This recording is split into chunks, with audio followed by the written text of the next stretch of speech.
It was March of 1974, and the land was dry. In a small village near the city of Xi'an, a group of farmers needed water. They walked out into the fields, carrying their shovels and picks, looking for a good place to dig a well. They chose a spot near a grove of persimmon trees and began to work. They dug down 1 meter, then 2. The soil was hard and red, typical for this part of China. But as they struck the earth, one of the farmers hit something that didn't feel like a rock. He brushed away the dirt and found a piece of terracotta pottery. At first, they thought they had found an old kiln or perhaps a simple jar. But as they cleared more soil, they realized they were looking at something much stranger. It was a face. A life-size clay head was staring back at them from the darkness of the earth. The farmers did not know it yet, but they had just made the most important archaeological discovery of the 20th century. They had stumbled upon the Terracotta Army, but this army was not just buried there to be forgotten. They were standing guard. Archaeologists rushed to the site and began a massive excavation. What they found shocked the entire world. Row after row of clay soldiers stood in battle formation, ready for war. There were thousands of them, accompanied by horses and wooden chariots. The level of detail was impossible to believe. If you look closely at the soldiers, you will see that no two faces are exactly the same. Some look young and eager, while others look old and tired. It seems that real men stood before the artists 2,000 years ago to have their likenesses carved in clay.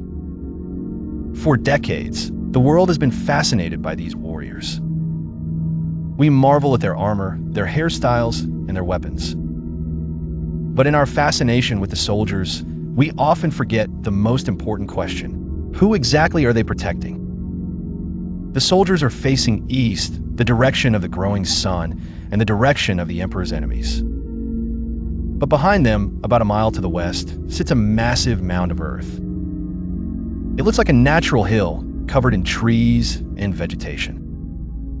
This is not a hill. It is a man-made pyramid, worn down by time and nature. Beneath this mound lies the tomb of Qin Shi Huang, the first emperor of China. He was a man who conquered 6 warring kingdoms to create a unified empire. He gave China its name, started the Great Wall, and standardized the written language. He was a visionary, but he was also a tyrant who feared death more than anything else. He spent 38 years building this necropolis, a city for the dead, so he could rule the afterlife just as he ruled the living world. We have spent 50 years digging up his army. We have uncovered his acrobats, his officials, and his musicians in the surrounding pits. We have mapped the area with satellites and ground-penetrating radar. We know exactly where the tomb is. Yet, despite all our modern technology, the tomb itself remains sealed. No archaeologist has ever stepped inside the central burial chamber. The doors have remained closed for over 2,200 years. This is not because we can't open it. We have the machines and the engineering to excavate the mound tomorrow if we wanted to. We stay out because of fear. Part of this fear is about respect for the past and the damage we might cause to the artifacts. But there is another reason, a darker reason found in the ancient history books. A historian named Sima Qian wrote a detailed account of the tomb just a century after the emperor's death. He described a place of incredible treasure, but also of incredible danger.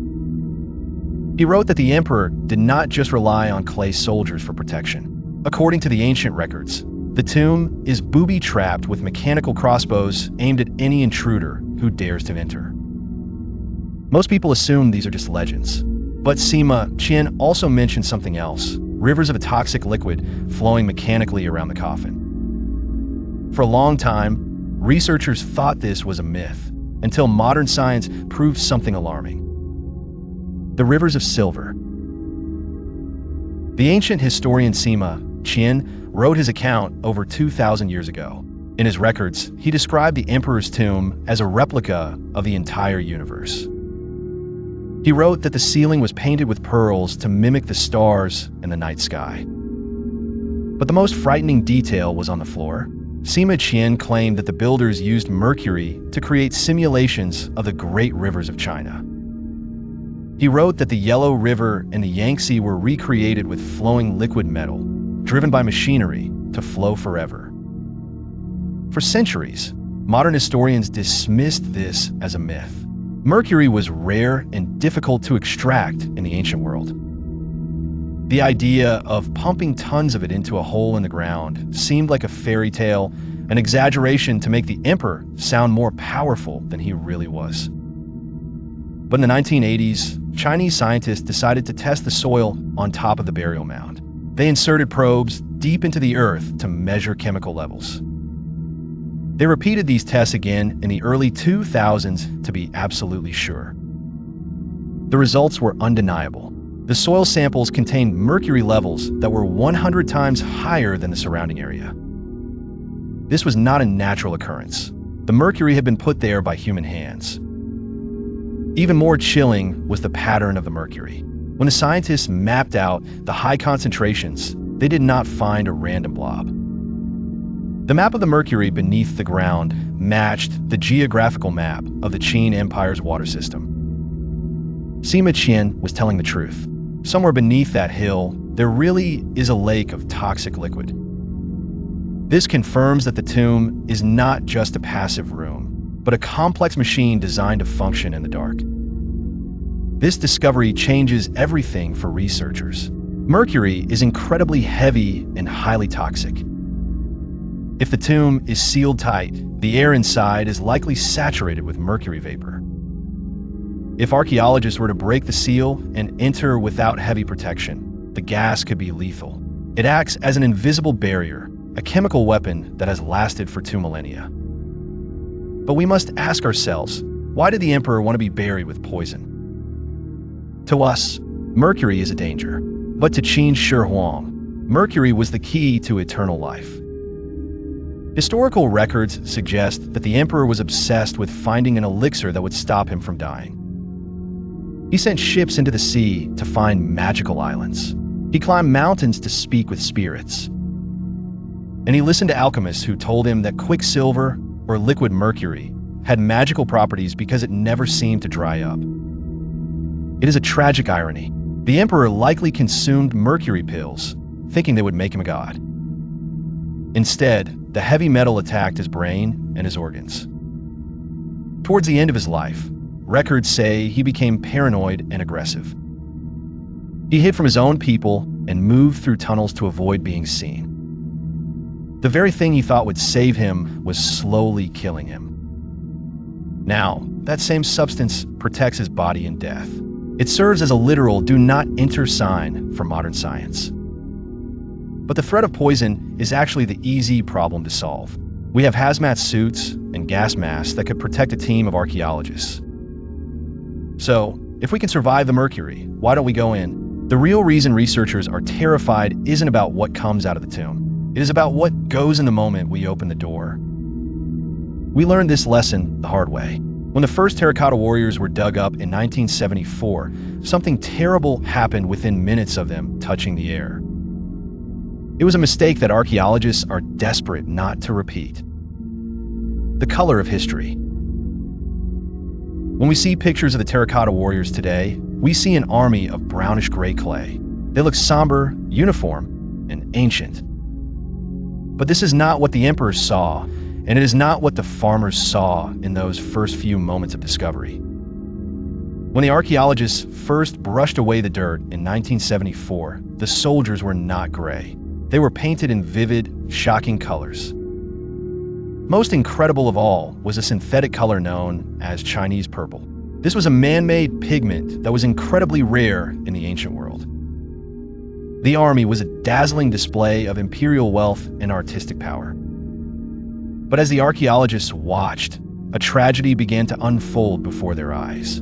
As soon as the moist, underground clay was exposed to the dry air, the lacquer underneath the paint began to shrink.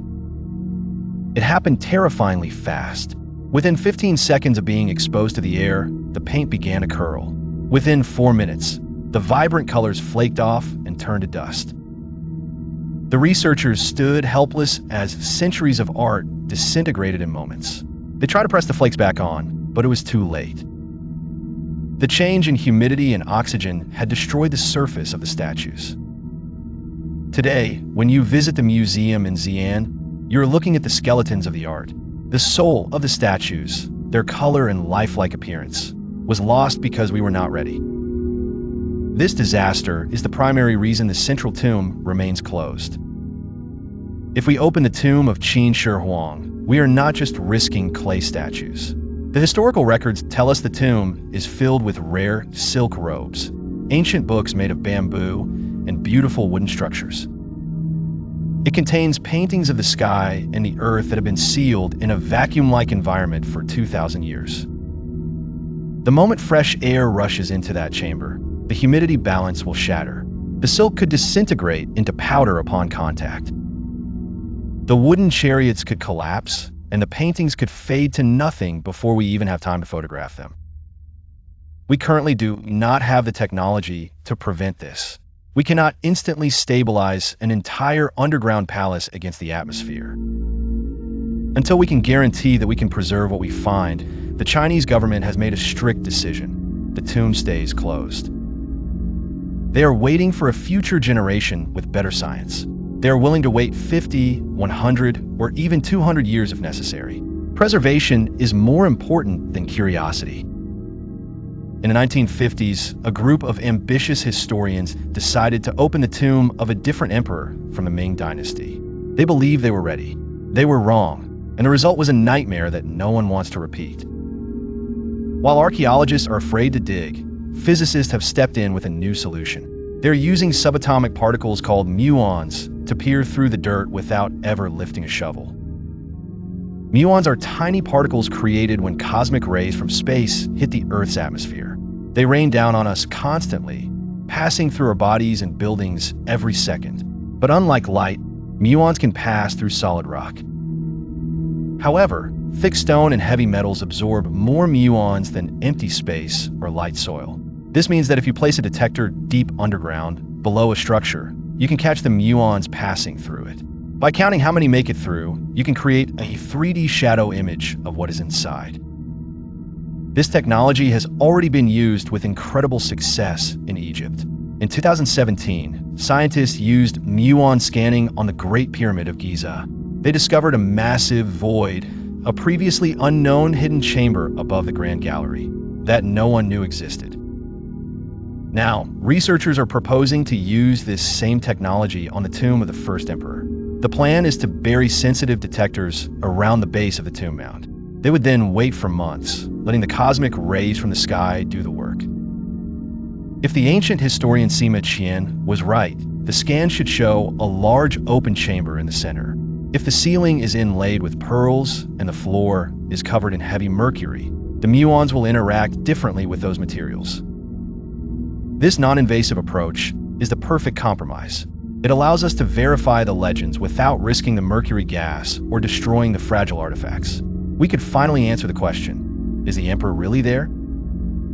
Some preliminary scans using gravity anomalies and ground-penetrating radar have already given us clues. They suggest the underground palace is vast, roughly 70 meters long and dozens of meters wide. They also detected that the walls of the tomb are likely made of stone, reinforcing the idea that the structure is still intact. But these scans also revealed something disturbing. They found anomalies that suggest the tomb might have been breached in the past. There are historical rumors that shortly after the emperor died, a rebel general named Xiang Yu looted the tomb and set it on fire. Some ancient texts claim the fire burned for 3 months. If this is true, the muon scans might reveal tragedy. Instead of a pristine palace with rivers of mercury, we might look inside to find a collapsed ruin, filled with ash and rubble. The terracotta army might be guarding an empty shell. This possibility creates a new kind of fear. Right now, the tomb is a legend. It is Schrödinger's cat. It is both a treasure house and a ruin until we look.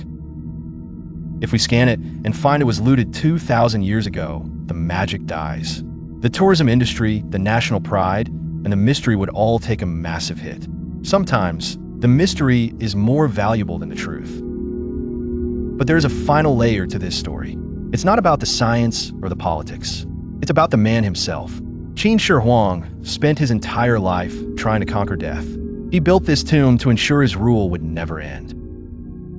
In a strange way, he succeeded by making his tomb too dangerous, too complex, and too fascinating to open. He has ensured that we are still talking about him 2,200 years later.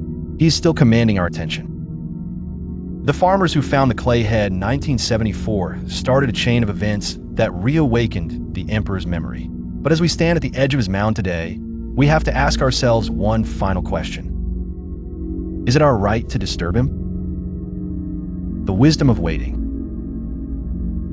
To understand why the Chinese government is so adamant about keeping the tomb closed, we have to look back at the disaster that was promised earlier.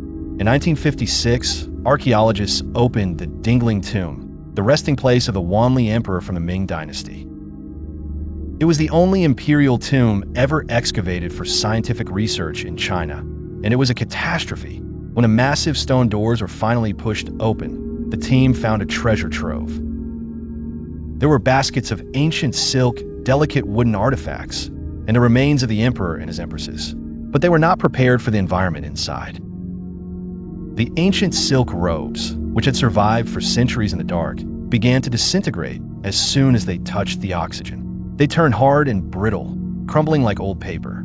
The vibrant colors faded into nothingness before they could be properly studied. But the tragedy did not end with the artifacts. Years later, during the political chaos of the Cultural Revolution, radical students stormed the museum at the tomb site. They dragged the skeletons of the emperor and his wives out into the public square. They denounced the long-dead emperor as a landlord and a tyrant. In a final act of destruction, they set fire to the remains. The bones of the Wanli emperor were burned to ash, lost to history forever. This trauma is deeply embedded in the minds of Chinese archaeologists. The lesson from Dingling was clear. If you're not 100% ready, do not open the door. Once the seal is broken, there is no going back. This brings us back to the hill in Xi'an. The decision to leave the first emperor alone is not just about fear of mercury or booby traps.